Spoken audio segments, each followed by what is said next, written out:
विवाह नोंदणी संकेतस्थळावरून झालेल्या ओळखीचा फायदा घेत घटस्फोटीत महिलेवर अत्याचार करून तिच्याकडून 10,94,000 रुपये उकळणाऱ्या पुण्यातील एका भामट्याला पोलिसांनी ताब्यात घेतलंय। फिरोज निजाम शेख असं आरोपीचं नाव आहे। संशयिताने 25 पेक्षा अधिक महिलांची फसवणूक केल्याचेही चौकशीत निष्पन्न झालंय।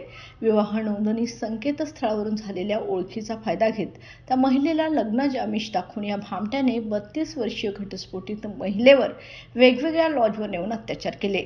याशिवाय तिच्याकडून 11 तोळे सोन्याचे दागिने व 1,69,000 रुपये रोख असे 10,54,000 रुपये उकळून फसवणूक केली।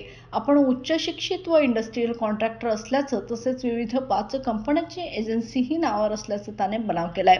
पीडित महिलेला बदनामी करण्याचीही त्याने धमकी दिली। पीडित महिलेने हा सर्व प्रकार शनिवारी जुना राजवाडा पोलीस ठाण्यात येऊन सांगितला।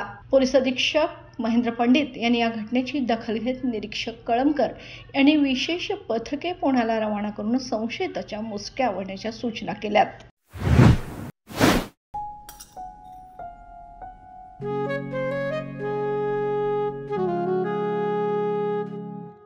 बाबा, आज येताना बासुंदी घेऊन या ना। अगं, कालच आपण आईचा वाढदिवस होता म्हणून आणली होती ना। ऐकलं, गोकुळची बासुंदी पुन्हा खावीशी वाटतेय। खरं सांगू, मलाही खावीशी वाटतेय। पुन्हा पुन्हा खावीशी वाटणारी गोकुळ बासुंदी।